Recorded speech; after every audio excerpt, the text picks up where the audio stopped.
Oh yeah. Welcome back. Welcome back. Hope I'm in the frame. So this is CSB853. You see the hat. You see the shirt for my boy, my favorite. That's right. Flash up there. Got love for him. But this is my first comic book review, and I wanted to make sure it was something my ex got me years ago. And but I actually have the whole series in singles issues. I got pretty much the entire run anyway. I actually realized I had to order in to get the second half, but we are talking today about Planet Hulk. So this is the jacket. Check out that. Look how cool that is. And this is collecting Incredible Hulk 92 through 105. Planet Hulk Gladiator Guide and material from Amazing Fantasy 15 and Giant Size Hulk number 1. The one I'm trying to get is the omnibus for World War Hulk because they had a lot of tie-ins. I actually have, I think, all of them, and if I don't, I would say 90% of them. And my boy actually for Christmas got me this big World War Hulk picture that's actually near my steps. It fell once because of the earthquake. It's a little cracked, but it's only like right there, so it doesn't matter. It's awesome. So anyway, this, besides Immortal Hulk, that I am waiting to get the collected issues for because with everything going on, I was missing a couple issues from Immortal, so I just decided I was going to get the entire run, either an omnibus or just start grabbing the trades, because I got a feeling that there's going to be a few more issues, but I feel like that run's going to be maybe like 4 or 5 trades in all. Same thing with when I finally get my hands on Uncanny X-Force, Rick Remender's run. I only want his run. The other one was okay, but his was superb. So anyway, this story is stinking awesome. It's like John Carter of Mars meets the freaking like Frankenstein or like Dr. Jekyll, Mr. Hyde. So talk about who worked on this bad boy. See, that's blank here. I know this was Greg Pak. I just wanted to give a couple things on here. Got the nice little page. So you got writer Greg Pak for Exile. You got pencilers Carla Palaga and Michael Avon Oeming. He's actually a good artist too. Alex Nino, Marshall Rogers. There's a lot of people on here. For Banner War, you got penciler Aaron Lopresti, Danny Miki, Anarchy, Aaron Lopresti, Inkers, Dan Miki. There's a lot, but most of these are written by Greg Pak, Armageddon, Planet Cho, collection editor. So you can just look at that real quick.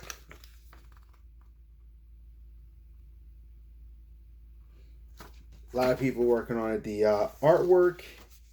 I mean, look, just look at that. That's just magic. So cool. And so this thing was crazy because this takes place right when, well, basically what happened is that you seen the Illuminati, and one day I'll be covering the cartoon movie too. They took some of this stuff from Thor Ragnarok as well. Definitely some things straight from this. So, because people really want to Planet Hulk. But basically, the Hulk is sent out on a mission. The Illuminati pops up. That's Iron Man, Black Bolt, Professor Xavier, Reed Richards. There was a life model decoy of Nick Fury. Doctor Strange was a part of the crew. And basically, they were sending him, and their original plan was because the Illuminati was a group that decided to make decisions secretly for the world. And later they led to Secret Invasion, which was actually a pretty cool story. Don't like Civil War that much, but Secret Invasion was actually pretty awesome. But yeah, so while they were doing this, basically they were telling Hulk how they're sorry. They're like, Bruce, everything. And Hulk thought he was going in outer space to fight, I think it was like a rogue robot or satellite. They asked him to go out there, but it was really just a trick to get him locked in. Hulk gets super angry, and he starts like going off and ripping the thing. The thing falls to a black hole. By the way, he's also one of the first superheroes to live through a black hole, even after the ship was pretty much unaided. And it was so awesome because he lands on the planet because it was like a navigation error, and he's not as strong as he was. And he'll notice right here, Hulk is thinking he's still the beast of the beast, and you actually see where he goes. The guy like shoots him, and he goes, "Hurt me?" Like that. And then he just gets super mad, but he's a powerhouse, kind of like when Thor landed. But you see, like the Red Guards, they put these obedience discs on him. They see him as like a brute. Like I said, beautiful artwork. They got the thing of the Hulk is he's doing stuff, and he's just raging. And what's happening is as you start to read it, what makes it so interesting is that you start to notice Hulk is talking, but he's not going Hulk smash, Hulk mad, Hulk Hulk. It's more like he's like, what? And that's how the voice was to me, where it was like that guttural. Who's the dude that always does it? Dude that always does his voice. He's so good at it. He does a few voices, but he's like, Hulk angry. Like I feel like he talks like that, with a calmness but a rage. He always his name is like Frank something. He always plays the Hulk's voice, and I know it. And of course, right now while I'm shooting a video, I can't remember it. And watch, I'll turn off the video, then it'll come to me like that. But it was just so cool. You see, like he goes to the gladiator arenas. Yeah, like I said, it's like John Carter meets Dr. Jekyll, Mr. Hyde, or the freaking Frankenstein meets Gladiator. There you go. And they go into the arena, and Hulk is there, but he's still weakened, which is it's actually a really good storytelling tool because it shows him he's strong and everything, but he has to like struggle. He has to kind of get that back because he literally survived a black hole unaided. So, like one of my favorite things to hear, it goes in the spike projectile tongue. Like they're starting to talk about what this weird creature is. And that's new, isn't it? And he goes, not bad. And Meat goes for the hive. He gave his life because there's like a lot of different races on there. The Red King in them, they're like red. There's the bugs as well, and one his name is Meek. And he goes, forget your hive soft shells. Now's the time for running, dodging, and hiding, because these guys, these little tan ones here that are like they call them soft shells, and Meek's trying to tell them, and then it's like Hulk goes smashing. But yeah, you see like this big creature, Hulk rips through it, and it's kind of cool because you see him during the gladiator arena, and he's just going, but you see like they keep where Hulk sees who's going after him, he goes right after the king, gets the obedience disc. I'm not going through everything, I'm just giving you an idea, but like he's noticing they got the creatures, and Hulk's kind of enjoying himself fighting and everything. They also start to notice that he might be the Green Scar because Hulk has his gamma irradiated blood, but it's very nutrient to this world that's more desert than it is anything else. But it's so cool. Like, oh, I love this one right here. Yeah, so freaking sweet. Like you see the lava thing on him and stuff. And he was like near Neil, and he's like, I'm tired of hearing that. Like, but I told you, I think that voice. I'm tired of hearing that. I'm the Hulk, and I'm tired of it. And it's just really cool, and it's so funny because it's like he's the old school Hulk. Like a lot of people only remember Hulk going Hulk smash, Hulk this, Hulk that, Hulk, Hulk, Hulk. No, Hulk was actually really intelligent when he first started. It was kind of like Joe Fixit, which is it became the Gray Hulk. And when he's talking, he's like, "Shut up, Bug." When the grown-ups are talking, and you see like just all these little cool things. There's Korg, who was awesome, and how Korg did it. And Korg was actually introduced in I think if I remember correctly, the first Thor story. You'll first see Thor; these alien things come around, and he's like spinning, and they look like kind of like the Thing, almost like a silicone. They're very similar, and Thor actually fights them, and he beats them up. And it was just very interesting how they did this. And what else was really cool during the middle of like all them having these issues, the Brood show up. Marvel's answer to a xenomorph, and you always gotta love that. But it's so funny because you just see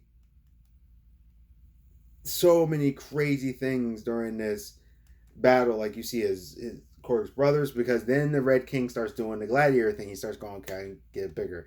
I want Hulk defeated. I want, okay, people are starting to like him too much. It's no longer just entertainment. And he starts to inspire his thing. And Korg is a powerhouse. And he goes, Lord, I am your Rockling. Forgive me and protect me, because Korg is beating his friends. And Hulk's just like, and I'll smash him. I'll smash him. And I'm just like, this is so freaking cool. You start seeing Hulk with armor and everything, and but it's like his Roman looking armor, which is kind of interesting.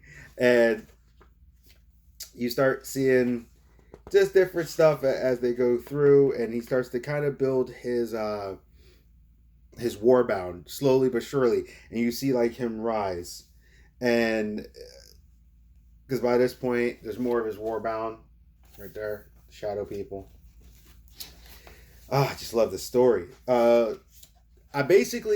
I'm getting my hands on some of the best Hulk stories ever, and until Immortal Hulk, which I got to give them, there's a lot, because I love the idea of making Hulk a horror monster. They've done it from time to time, and I remember this one story where Bruce and Hulk separated because of, well, there's a twist on who did it, so I'm not gonna say it.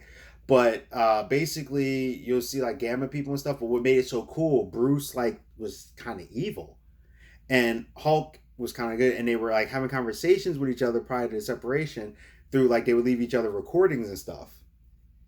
And you see like the Deathbringers, and they end up having uh, Deathbringers. If I remember correctly, I think that's from the Micronauts. But yeah, you start seeing things go to Red King, and one of my favorite scenes in here, which I think I might have passed it, it's kind of one of those situations where it's like you see Hulk takes a lot of damage, even from the kill dudes, because those kill dudes are hardcore actually. Hulk gets hit on a gun, but look at the damage he takes.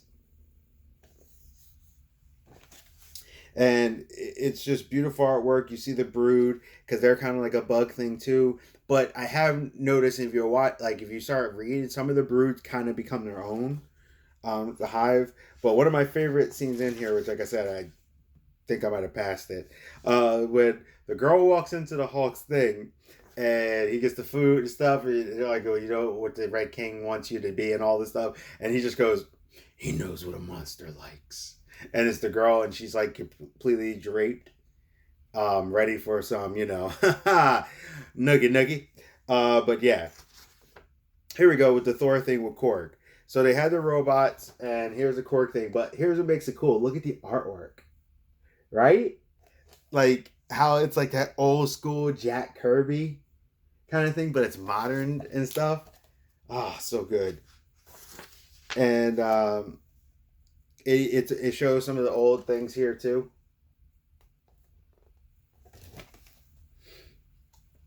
But as time progresses, what also makes this really, really good, you start to see them talking and going through it. And do apologize. I just want to give this ahead of time. This might have spoilers. But yeah, there's one other thing I want to show that was so cool, and I don't even know how I did it. And but what made it so crazy? The girl, when she was talking, Silver Surfer actually shows up in this, but he shows up in a certain way, which I won't show the image to it. But they call him the Silver Savage, and as they fight, it's so crazy because it's like Silver Surfer looks like you've never seen him before, and it was so cool. And because he was like, all right, well, Hulk is pretty much annihilating everyone. So they're like the Warbound, and Silver Surfer is a ridiculous powerhouse, and Hulk is mad because he's like, yo, I always thought you were different, and you're my friend. And he's like, no, and he's like, I'm sorry, but I got to do this. And as you see the Warbound start to do their thing, the thing that makes it crazy is Hulk is getting stronger because things are starting to make him mad. And Silver Surfer, as you already know, if you read comics, is a powerhouse. And I'll put it to you like this.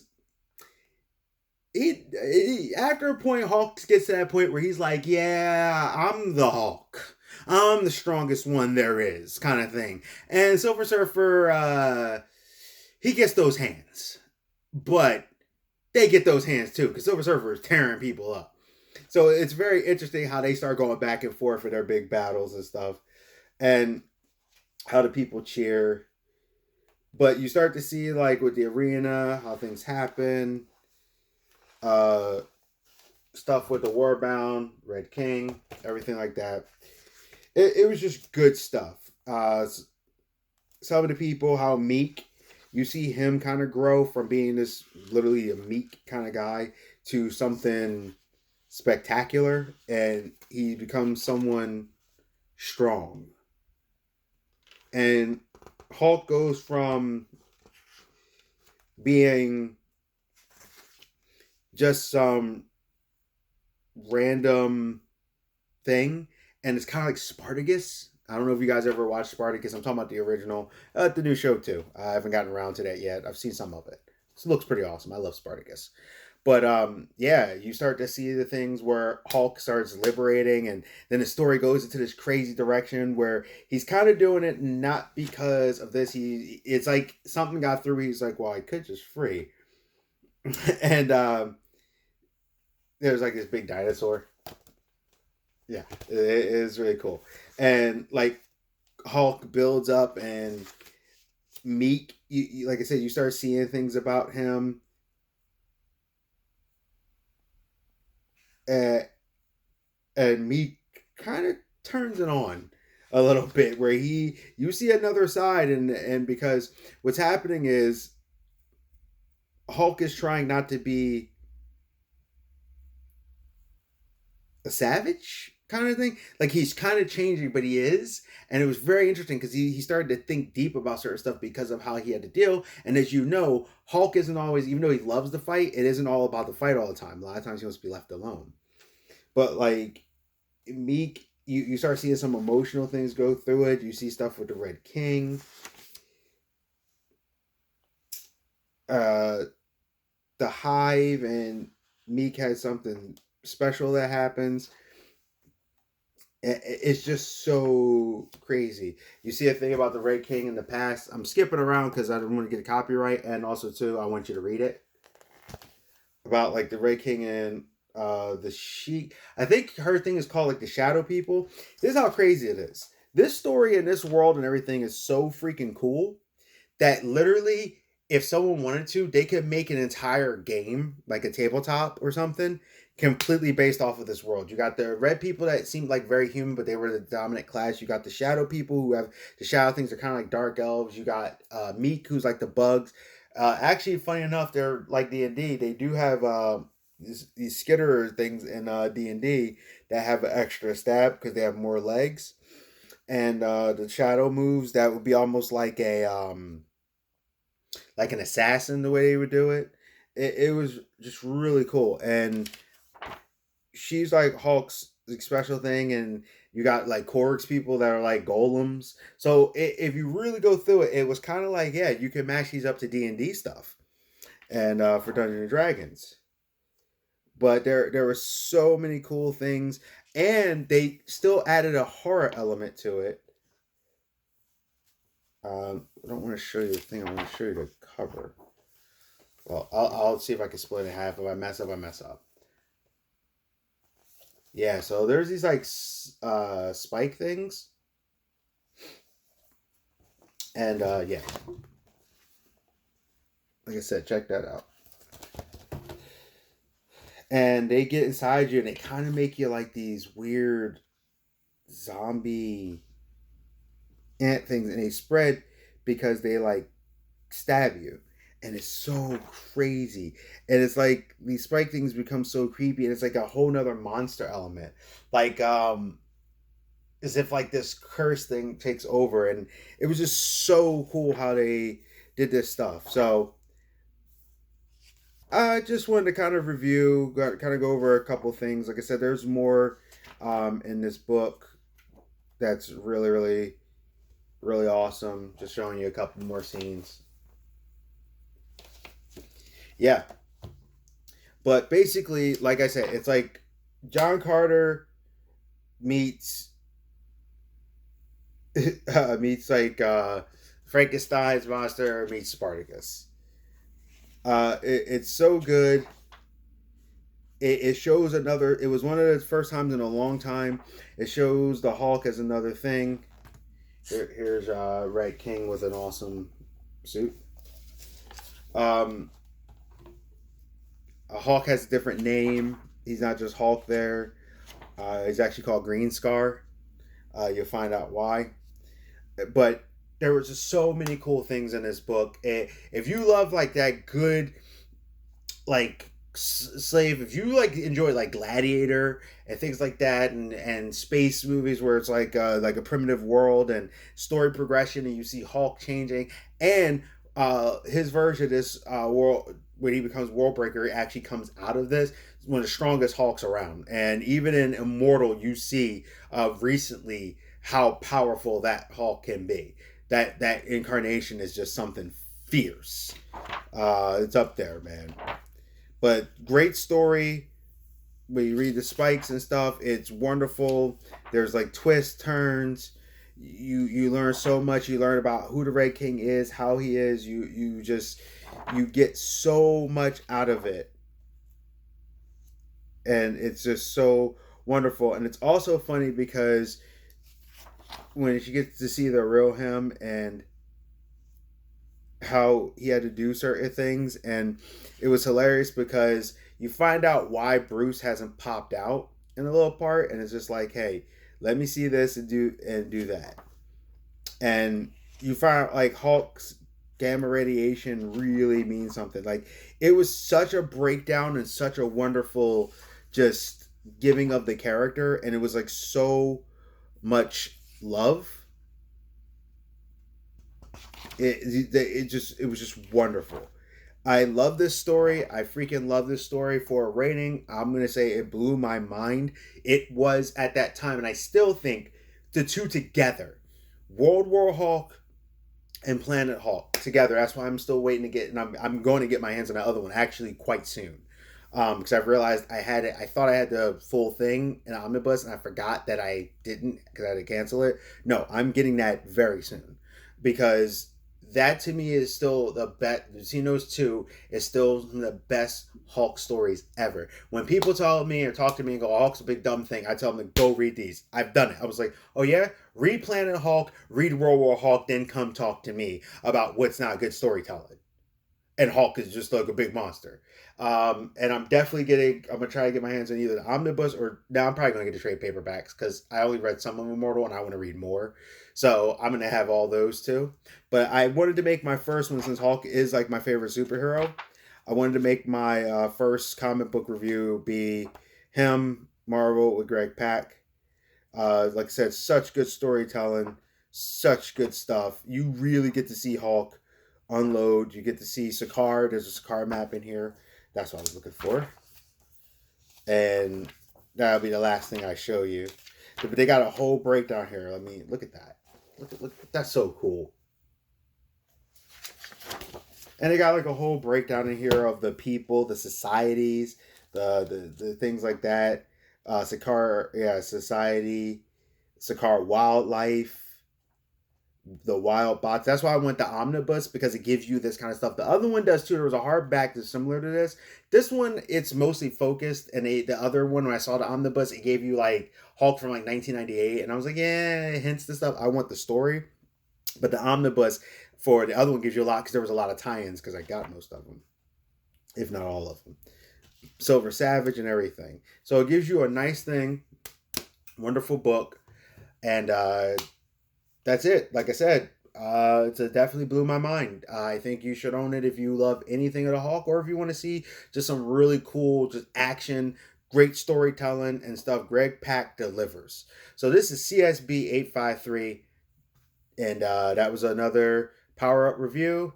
Well, it was already powered up. So I hope you have a good night. Stay safe. Follow the rules. We'll get through this. All right.